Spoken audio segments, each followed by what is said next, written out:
watu wakaingia katika shubuhat, bali katika mambo ya haramu, mambo yasiyojuzu kisheria, kwa wao kwenda kutafuta bima. Ni mamoja itakuwa bima ya afya, au ni mamoja itakuwa bima ya mali, au bima ya biashara, au bima ya kipando, au bima ya maisha. Sehemu ya kwanza wanasema ahlul ilmi ni ile ta'minu as-taawuni, ni ile bima ya kutaawan, kusaidiana watu katika khairi na ucha Mungu. Wanasema ta'minu at-tijari, bima ya kibiashara. Una nyumba yako, mambo maarufu haya, una nyumba yako ukaanza kukata bima kwa ajili ya nyumba yako, wakata bima kwa ajili ya afya yako, ukakata bima kwa ajili ya biashara yako, au bima kwa ajili ya mali yako.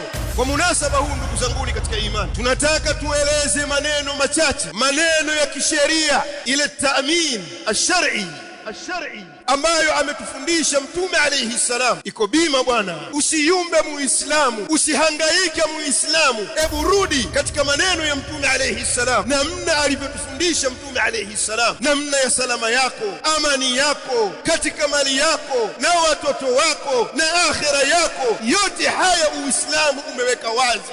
Uko wapi wewe Muislamu? Innal hamdalillah نحمده ونستعينه ونستغفره ونعوذ بالله من شرور أنفسنا وسيئات أعمالنا. من يهده الله فلا مضل له ومن يضلل فلا هادي له.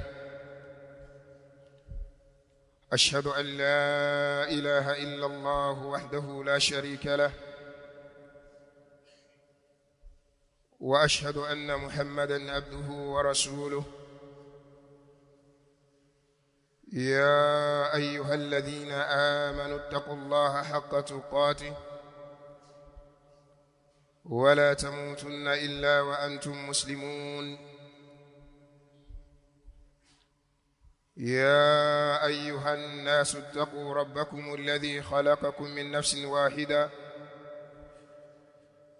وخلق منها زوجها وبث منهما رجالا كثيرا ونساء. واتقوا الله الذي تساءلون به والأرحام إن الله كان عليكم رقيبا. يا أيها الذين آمنوا اتقوا الله وقولوا قولا سديدا يصلح لكم أعمالكم ويغفر لكم ذنوبكم، ومن يطع الله ورسوله فقد فاز فوزا عظيما. أما بعد، فإن أحسن الكلام كلام الله، وخير الهدى هدى رسول الله صلى الله عليه وسلم، وشر الأمور محدثاتها، فإن كل محدثة بدعة، وكل بدعة ضلالة، وكل ضلالة في النار. أيها الناس عباد الله، قولنا اليوم إن شاء الله عن تأمين الحياة بكلام رسول الله صلى الله عليه وسلم. Ndugu zanguni, maneno katika hutuba hii insha Allah tutazungumzia suala la dhamana ya maisha, dhamana ya maisha kupitia maneno ya Mtume sallallahu alayhi wasallam. Tunaona mara nyingi watu wakaingia katika shubuhat, bali katika mambo ya haramu, mambo yasiyojuzu kisheria, kwa wao kwenda kutafuta bima. Ni mamoja itakuwa bima ya afya, au ni mamoja itakuwa bima ya mali, au bima ya biashara, au bima ya kipando, au bima ya maisha. Katika sheria ya Allah subhanahu wa ta'ala haya mambo hayajuzu, bali ahlul ilmi wanagawa haya mambo ya bima katika sehemu mbili. Sehemu ya kwanza wanasema ahlul ilmi ni ile ta'minu at-taawuni, ni ile bima ya kutaawan, kusaidiana watu katika khairi na ucha Mungu. Fahadha jaizun, bima ya sampuli hii ni jaiz. Una pesa zako ukapeleka katika jiha maalum, ukaziweka kule, wakawaeleza kuwa mali hii, pesa hii ninaiingiza hapa kwa ajili ya afya ya watu, yoyote atakaye kuja basi atibiwe kupitia mali yangu hii. Hili ni jaiz, lakini hili sio mara nyingi humu mwetu, bali unaweza ukatafuta na usilipate. Lililomo humu mwetu ni ile bima isiyofaa, bima ambayo ni ya haramu, bima isiyojuzu. Wanachuoni wanasema hiyo ni aina ya pili, wanasema ta'minu at-tijari, bima ya kibiashara. Una nyumba yako, mambo maarufu haya, una nyumba yako ukaanza kukata bima huko kwa ajili ya nyumba yako, wakata bima kwa ajili ya afya yako, ukakata bima kwa ajili ya biashara yako, au bima kwa ajili ya mali yako. Wanachuoni wanasema hii haijuzu, isipokuwa pale ambapo mtawala ataamrisha kuwa hawezi kutibiwa mtu yoyote, ni lazima awe na bima ya afya, basi hapo wanachuoni wanasema la basi, na atakayewajibika katika hilo ni yule aliyelazimisha watu, ndiyo atapata madhambi, ataingia dhima mbele ya Allah subhanahu wa ta'ala. Lakini wewe uliokalifishwa, wewe uliolazimishwa, sio kitu juu yako. Kwa munasaba huu, ndugu zanguni katika imani, tunataka tueleze maneno machache, maneno ya kisheria, ile ta'min ash-shar'i ambayo ametufundisha Mtume alayhi salam. Iko bima bwana, usiyumbe muislamu, usihangaike muislamu. Hebu rudi katika maneno ya Mtume alayhi salam, namna alivyotufundisha Mtume alayhi salam, namna ya salama yako, amani yako katika mali yako na watoto wako na akhira yako. Yote haya Uislamu umeweka wazi. Uko wapi wewe Muislamu? Bali ahlul ilm, nitataja nukta chache sana. Ahlul ilmi wanataja miongoni mwa at-ta'min au ta'min tiwali al-yawm, ni ile dhamana ya siku yako mzima. Yani kama wewe wataka dhamana mbele ya Allah subhanahu wa ta'ala ya kukuhifadhi na kukufanyia sawa mambo yako, basi iko dhamana ya siku yako mzima. Wayakulun ta'min tiwali al-yawm ay bi salati subh, dhamana ya siku yako wewe mzima ni wewe kuiswali swala ya asubuhi, ni wewe kuiswali na kuidiriki swala ya asubuhi. Katika baadhi ya alfadhi, baadhi ya riwaya zikaja jamaatan, utaiswali kwa jamaa swala ya subuhi, na katika baadhi ya riwaya zimekuja bila ya neno jamaa.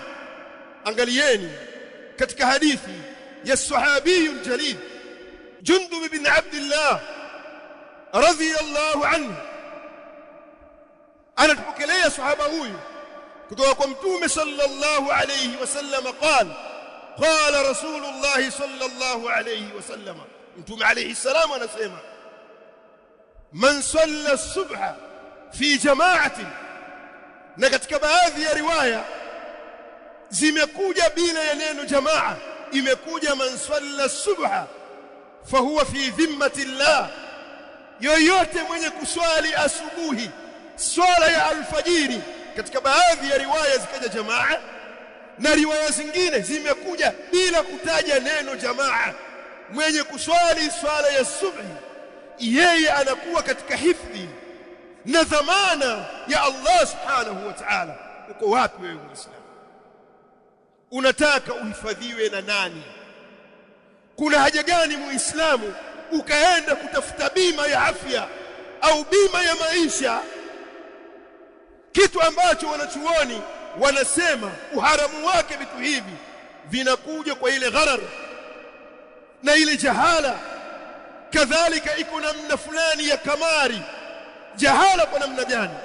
Kwamba wewe ile pesa unayoitoa kwa ajili ya matibabu yako, mfano, inawezekana ukatumia matibabu yako zaidi ya pesa hiyo, au inawezekana ukatumia matibabu yako chini ya pesa hiyo, inawezekana.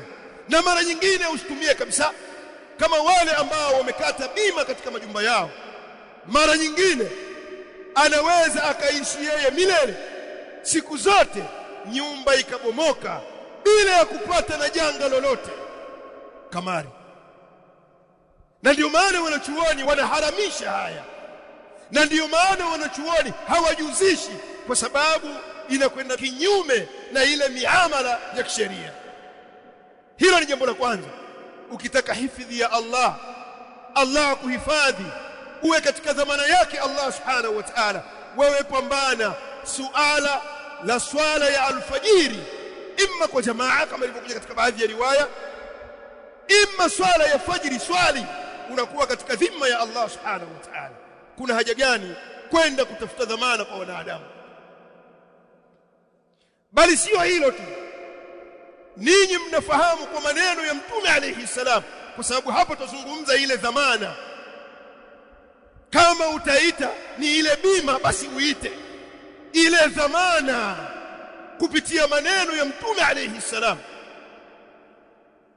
Angalieni, wanachuoni wanatueleza iko ile dhamana katika mchana wako, kadhalika katika usiku wako. Taaminu fil yawm wal layla, dhamana katika mchana wako na katika usiku wako. Hadithi maarufu mashuhuri kwetu sote nadhani hivi. Mtume alayhi salam katika hadithi ya Shaddad ibn Aus radhiyallahu anhu, imepokelewa na al-Imam al-Bukhari katika al-Adab al-Mufrad, kadhalika al-Imam Ahmad.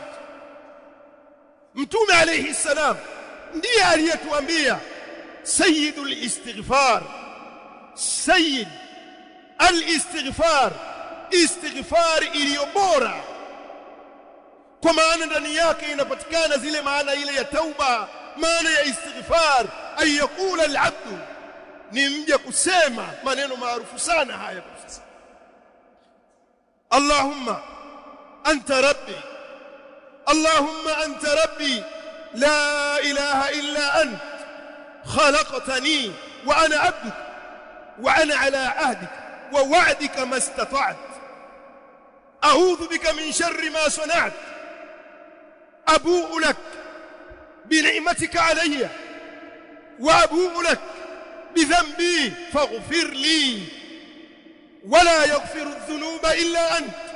Mtume alayhi salam anatueleza, man qalaha fi an-nahar, mwenye kuyasema maneno haya nyakati za mchana, mwenye kuyasema maneno haya mchana, famata fi yawmihi, akafa katika mchana wake ule, fahuwa min ashabil janna, basi yeye ni katika watu wa peponi. Waman qalaha fi layla, na yoyote atakayesema maneno haya nyakati za usiku, ukayasema maneno haya mukinan biha, hali ya kuwa mtu anayakini na maneno haya, famata fi lailati, mtu akafa katika usiku wake, fahuwa min ashabi aljanna, basi yeye huyo ni katika watu wa peponi. Maneno yanasema hivi: Allahumma anta rabb, dhikri maarufu kwetu, ewe Allah, wewe ndiye Mola wangu mlezi, la ilaha illa ant, hapana mola apasaye kuabudiwa kwa haki isipokuwa wewe Allah. Khalaqtani, umeniumba mimi Allah, wa ana abduk, na mimi ni mja wako. Wa ana ala ahdik wa wa'dika mastata'tu, na mimi niko katika ahadi yako ya kutii amri zako na kuacha kukuasi wewe Allah na ile ahadi yako bila ninavyoweza. Kisha akasema mja wa Allah, a'udhu bik, nataka hifadhi kwako Allah subhanahu wa ta'ala, nataka hifadhi kwako Allah subhanahu wa ta'ala kutokana na shari ya kila nilichokifanya mimi mja wako Allah.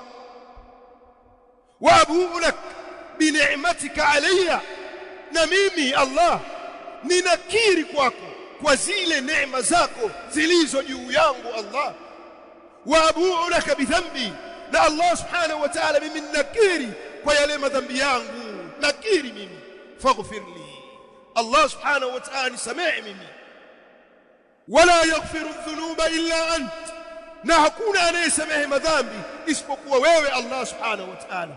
Fadhila ya maneno haya, mwenye kuyasema maneno haya mchana wake akafa mchana huo, basi yeye ni katika watu wa peponi. Na akayasema maneno haya katika ule usiku wake akafa, basi yeye ni miongoni, ni katika watu wa peponi. Haya, wataka nini wewe Muislamu? Yani dhamana hata katika pepo yako. Huyaamini maneno ya Mtume alayhi salam, mpaka wayumba wababaika, waende kutafuta bima ya afya, bima ya mali, bima ya nyumba, bima sijui korokoro gani. Muislamu unayumba, rudi katika dini yako. Kuna mafundisho yote yenye kumfaa muumini katika dunia yake na kesho mbele ya Allah subhanahu wa ta'ala. Alhamdulillah, wassalatu wassalamu ala ashrafil anbiya'i wal mursalin, nabiyina Muhammadin wa ala alihi wa sahbihi wa man sara ala nahjihi ila yawmiddin. Amma ba'du, ndugu zanguni katika imani, hizi taamini tunazozitaja hapa wanachuoni wanataja ni nyingi, lakini mimi nitamalizia hotuba yetu kwa kutaja jambo moja au mawili. Wanachuoni wanatueleza iko taamin dhidi al-makhatir al-hayat wa shururiha. Iko bima bwana, iko dhamana dhidi ya yale mambo ya hatari katika maisha yako, kadhalika yale mambo ya shari katika maisha yako. Iko dhamana wewe Muislamu. Uko wapi wewe? Hadithi ya Uthman ibn Affan radhiyallahu anhu maarufu. Uthman ibn Affan kama ilivyopokelewa na al-Imam al-Bukhari,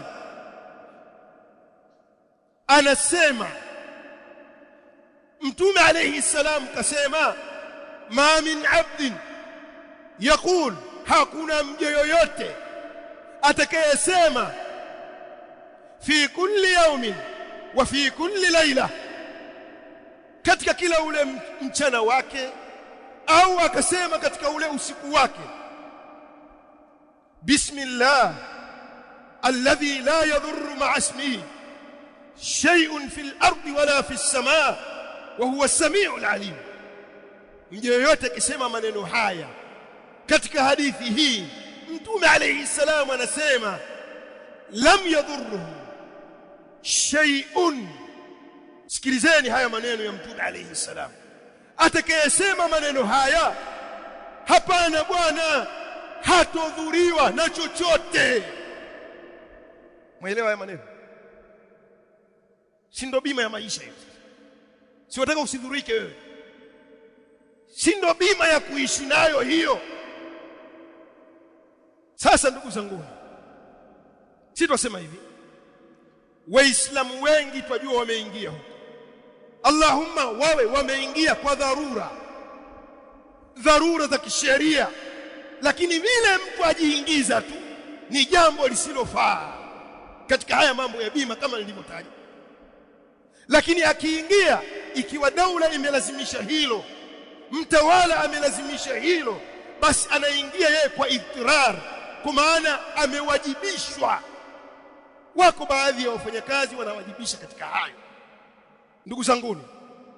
Bali angalieni, mtamalizia haya maneno, angalieni ile bima ya mali.